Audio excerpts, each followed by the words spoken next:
नमस्कार मित्रांनो, गुन्हेगारी क्राईम स्टोरी चॅनलमध्ये सर्वांचं स्वागत आहे. एक व्यक्ती 3 जणींना कसा फसवतो, त्यातून त्याचं क्राईम कसं होतं ते बघण्यासाठी आपल्या चॅनल सबस्क्राईब नक्की करा, लाईक करा, शेअर करा. ही घटना आहे बुटीबोरीच्या कन्स्ट्रक्शन साईटवरची. रात्रीचे 9 वाजले होते. बंगल्याचं काम चालू होतं. रात्रीचा प्रकाश. संतोष आणि राधा एकमेकांच्या जवळ होते. संतोषच्या डोळ्यात वास नव्हती, पण अंधारात 2 डोळे सगळं पाहत होते.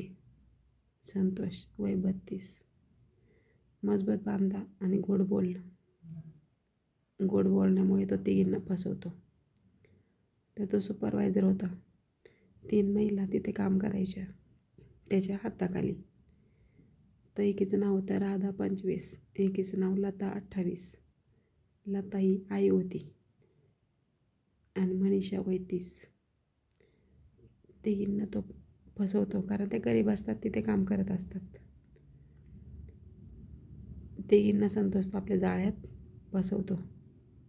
खोटं खोटं प्रेम दाखवतो. राधाला तो रात्री भेटायचा स्टोरूममध्ये. तिला म्हणायचा, तूच माझं सगळं आहेस. तो तिला कधी म्हणायचा, लताला कधी भेटायचा लंच ब्रेकमध्ये. तो तिला म्हणायचा, तुझ्यासाठी मी काही करेल, असं खोटं बोलायचा. मनीषाला कधी भेटायचा तो संध्याकाळी टॉवरवर. तुझ्याशिवाय मी जगू शकत नाही, असं सांगायचा. तिघींवर प्रेम करायचा तो.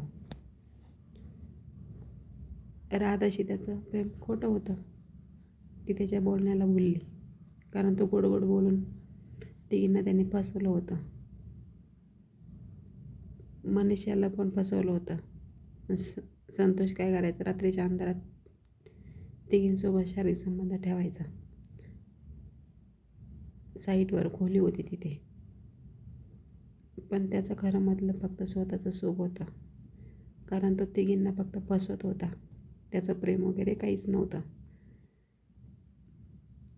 एक दिवस काय होतं, ती राधा बोलते की असं असं, तर राधाला तर मनीषाला सांगते. एकमेकींमध्ये चर्चा होते. मग त्या म्हणतात की आपल्याला हा फसवतोय म्हणून. मग आता त्या म्हणतात, संतोष तुझा खेळ संपला. मनीषा जोराने ओरडते, कारण त्याने तिघींना फसवलेलं असतं, आपल्या जाळ्यात ओढलेलं असतं. ती काय करते, लोखंडी रॉड उचलते, संतोषला धक्का देते. संतोष खाली पडतो. राधा रॉडने हल्ला करते. मग तो काय करतो, खड्ड्यात पडतो. पण काय असतंय, सत्य कधी लपत नसतंय. तर तिथे वॉचमॅन असतो, तो हे सगळं बघतो. त्यानंतर तो बुटीबोरी पोलिसांना चौकशी होते, सगळं सांगतो. CCTV असतात, ते सगळं चेक होतात. तिघींना पण अटक होते. बघू शकता, एका व्यक्तीच्या मुळे तिघींचं पण आयुष्य बरबाद झालं. त्याने फक्त तिघींचा वापर केला. तर यामध्ये दोष कोणाचा?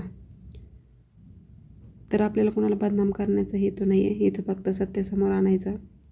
सुखाच्या मोहात आपला आत्मविश्वास कधी गमवू नका. चला तर मग भेटूया नेक्स्ट व्हिडिओमध्ये. Thanks for watching. धन्यवाद.